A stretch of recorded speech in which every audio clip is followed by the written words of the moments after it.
Fortaleza, de virada. Depois a gente vai falar mais dos detalhes. Seguindo aqui desse clássico carioca, Rafa, falando do Bruno Henrique especificamente, temos números, né? 6 jogos atuando contra o Vasco especificamente, 7 gols, média de 1,16 gols por partida, uma assistência e 53 minutos para participar de gol contra o Vasco. Muito decisivo, né? Desde a chegada ao Flamengo, na verdade, né? Tanto que ele chega, não especificamente num confronto contra o Vasco, mas ele chega num clássico, estreia num clássico, ainda com o Abel Braga contra o Botafogo e marca os 2 gols da vitória do Flamengo, né? Primeiro jogo dele com a camisa do Flamengo. Então ele costuma ter um ótimo aproveitamento em clássicos, os números contra o Vasco são bem expressivos. Já era o jogador que se salvava lá atrás, né? Ainda na passagem do Abel, de um momento em que o Flamengo não jogava tão bem, mas ele já era individualmente uma das referências na temporada, e do Jorge Jesus para cá é indiscutível, né? É claro que oscila, as trocas no comando modificam também a forma dele atuar. Hoje com o Rogério é muito mais um jogador que parte do lado esquerdo do que alguém que tenha liberdade como um segundo atacante próximo ao Gabigol o tempo todo por dentro, mas é um cara que tem muitas qualidades, né? A gente vê a bola aérea, por exemplo, uma baita virtude para um jogador de lado de campo. É raríssimo, né? Você ter jogadores com potencial de finalização, ainda mais em jogo aéreo.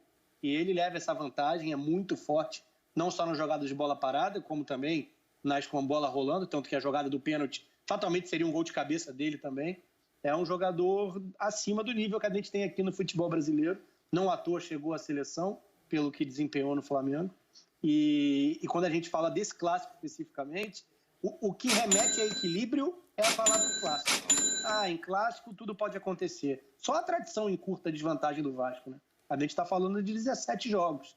8 vitórias do Flamengo, 9 empates, uma supremacia completa e absoluta nesse período de um Flamengo financeiramente capaz, com um grupo, um elenco muito melhor, se afirmando contra o maior rival, né? E o Vasco que está em 15º agora na tabela, 37 pontos, 2 a mais do que o primeiro que está no Z4, que é o Sport, 35 pontos. Não dá para respirar muito, a preocupação está rondando ali ainda, Rê.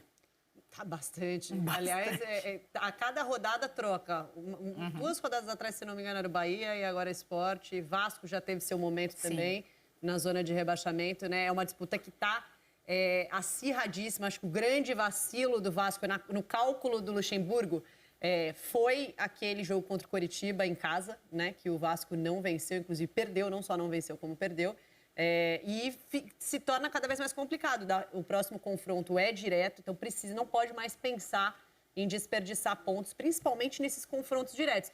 Como o Rafa falou, né, esse clássico, talvez eu imagino que o Luxemburgo já tinha colocado na conta que dificilmente conseguiria arrancar pontos do Flamengo. É lógico que quando tem tradição, e vamos combinar que em 2019, quando o Flamengo estava voando, o Vasco do Luxemburgo arrancou um 4-4 ali num dos melhores jogos, talvez, daquele campeonato de 2019.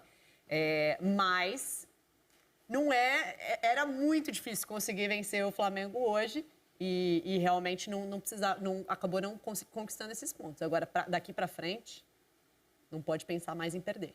Hashtag Troca de Passes, vocês também participam do programa aqui sempre que possível. O Paulo Freitas colocou aqui pra gente: Bruno Henrique voltou a jogar bem. Rogério Ceni estava mantendo muito preso pela esquerda. Hoje você pode vê-lo muito pela direita e por dentro. E Fernandinho do Cavaco, esse aqui está sempre marcando também presença na hashtag Troca de Passes. Lembra, Rafa? É o Marco e o Fernandinho.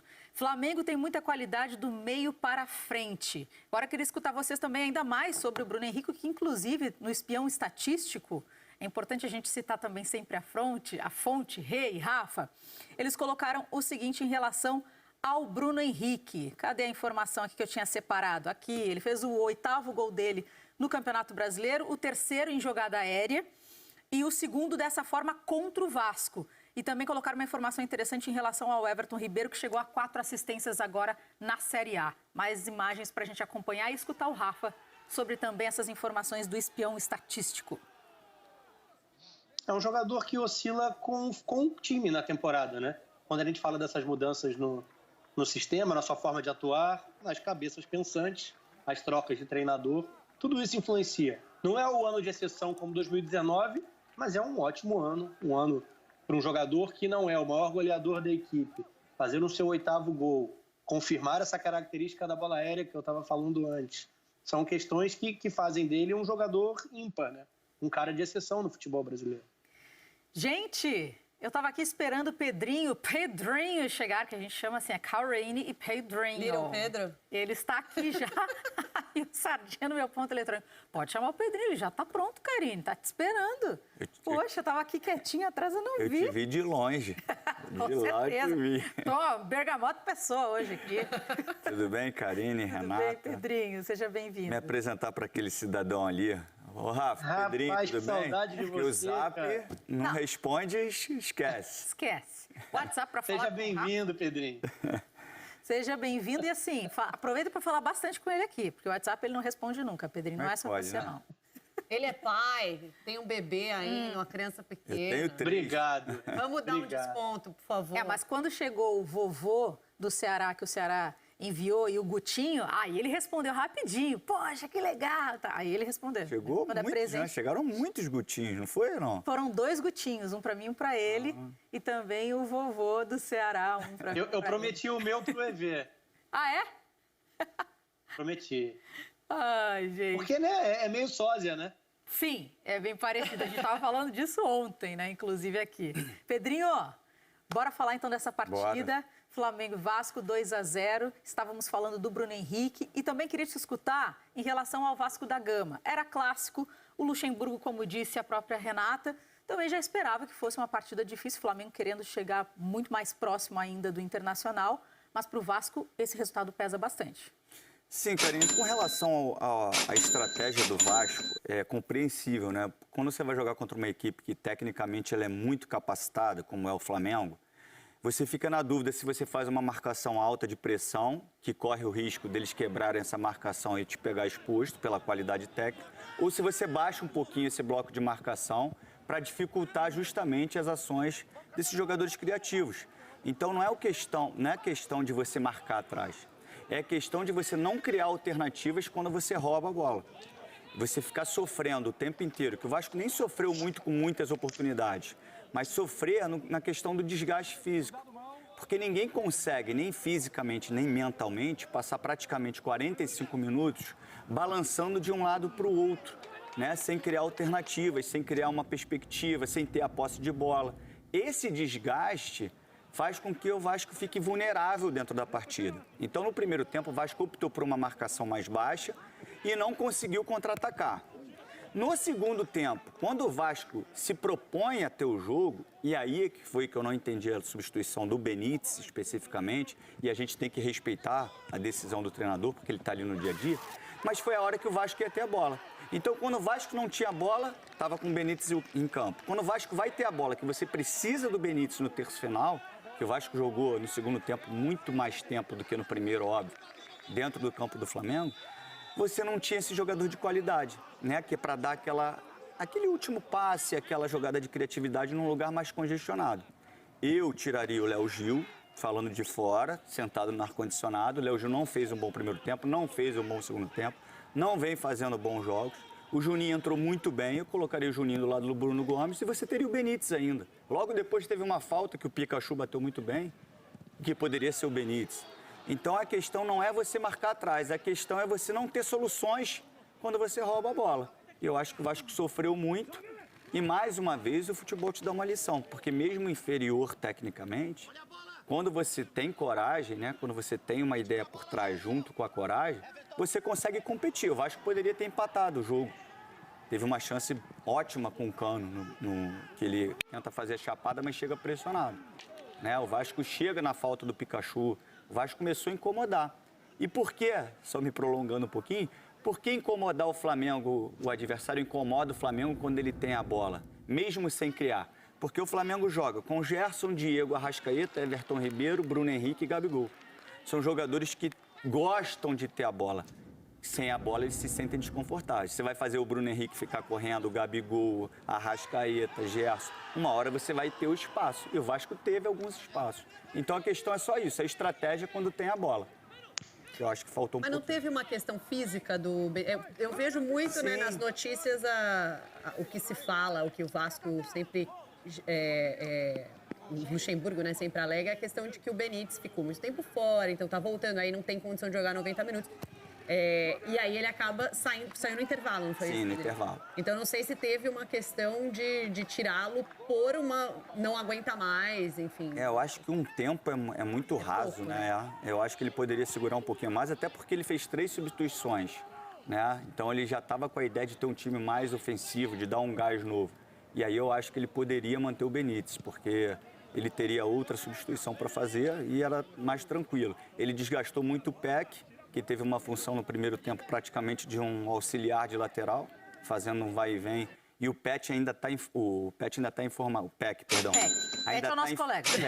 Porque tinha um Peck também, eu confundi. Ele ainda está em formação não só técnica, né, mas física. É um menino que está entrando muito bem, mas fisicamente ele também está se transformando. E para ele fazer um corredor onde ele volta muito mais do que ele vai, quando ele precisa ir, ele não tem nem oxigênio no cérebro para raciocinar uma jogada e gás na perna, né? Então, acho que faltou um pouquinho isso.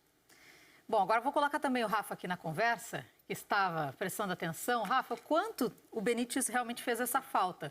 A Rê trouxe essa questão física, o Pedrinho também acha que ele deveria ser mantido no time no segundo tempo. E aproveitando só para botar aqui, dá uma descontraída na hashtag Troca de Passes, o Paulo Freitas colocou: certamente o Pedrinho estava quase entrando em campo ao ver o Vasco massacrado no primeiro tempo. Se desse, né? Se fosse lá naquela época. Joelho e 15 anos a menos. Só isso, né, Pedrinho? Joelho e 15 anos a menos. Mas vamos seguir aqui o nosso papo, Rafa. Eu queria joelho e 15 anos a menos também. Mas não ia resolver nada, que o meu Pedrinho resolvia. Mas eu queria os 15 anos a menos. Eu também o joelho, eu até passaria o joelho, mas os 15 anos a menos eu aceitaria. Gostei. Mas seguindo sobre esse papo do Benítez, eu acho que a utilização dele hoje não casou com a estratégia para o jogo. Porque o Vasco não jogou no primeiro tempo. Né? Ou melhor, fez meio jogo. Né? O Vasco só se defendeu. E não teve escape, não tinha nada de construção. Tanto que não finalizou a gol no primeiro tempo. Né? E a partir daí, eu acho que talvez fosse uma mensagem ruim você iniciar a partida com o Benítez como opção no banco de reservas. Mas no momento em que o Vasco se abriu e foi mais agressivo, enfim, já tinha desvantagem no placar, talvez o Benítez encontrasse mais espaço para jogar. A questão do segundo tempo não casou, né? Quando o Vasco foi mais agressivo, não teve o seu jogador que melhor aproveita, né? Essa parceria com mais jogadores como opções de passe, com um time um pouco mais presente próximo à área adversária. E no momento em que ele teve em campo, foi um desperdício, né? Porque o Vasco não tinha saído, o Vasco não teve escapatória durante toda a primeira etapa. Isso ficou muito marcado, né? Talvez até por isso o Lucha, apesar de ter adiantado um pouco a equipe no segundo tempo, tenha aberto mão do seu principal articulador, né? Eu acho que a questão física tem pesado, já pesou na última rodada, acho que ficou ainda mais evidente hoje, mas é como se não casasse. Como mensagem, seria ruim o Benítez fora desde o início, mas como estratégia, ele entrando no que foi o Vasco do segundo tempo, fatalmente teria um aproveitamento maior. Falando ainda agora do clássico e especialmente do Flamengo, a gente falou do meio de campo do Vasco em relação ao Benítez. E aqui tem uma pergunta, deixa eu ver, Marielza Carbaggio colocou pra gente: por que o Flamengo perde tanto o meio de campo no segundo tempo? Essa é a opinião dela, a visão dela. Vocês concordam? Tem tido uma estratégia, ao que me parece, né, do Flamengo, de no segundo tempo, talvez justamente por uma questão física, de não conseguir manter a intensidade de marcação no campo de ataque, de optar por uma estratégia de até jogar no contra-ataque, né? Numa velocidade ali dos jogadores de frente. Então, eu acho que também tem a ver com isso. E aí, dá mais a bola para o adversário para tentar achar contra-ataques. Mas o Flamengo deixou o Vasco crescer muito no início do segundo tempo, né? Como o Pedrinho mencionou, teve aquela bola do Cano, que dificilmente ele perde, né? E acabou chutando um pouquinho para fora. E teve a sacada do Pikachu de deixar a bola sair, né? Naquela bola que foi uma falta, o Cano foi derrubado. E aí foi uma cobrança de falta que o Benítez não estava em campo, mas o Pikachu cobrou bem. E naquele momento ali o Flamengo estava sofrendo, estava só 1-0 no placar. Porque mais uma vez, Karine, eu acho que vale também a gente destacar. No primeiro tempo, o Flamengo foi absoluto, assim como naquele primeiro tempo contra o Fluminense foi absoluto. várias vezes, né, o Flamengo no primeiro tempo joga muito e não faz a quantidade de gols para lhe dar uma vantagem mais confortável. Fez só 1-0. E aí, no início do segundo tempo, sofreu, né, poderia ter sofrido um empate. Acabou que no momento ali de definição do jogo, o Bruno Henrique apareceu para ser decisivo e fazer o 2-0. Mas definitivamente, eu vejo, me parece, né, nos últimos jogos, uma estratégia até de diminuir um pouco a intensidade da marcação no campo de ataque, dar um pouquinho mais a bola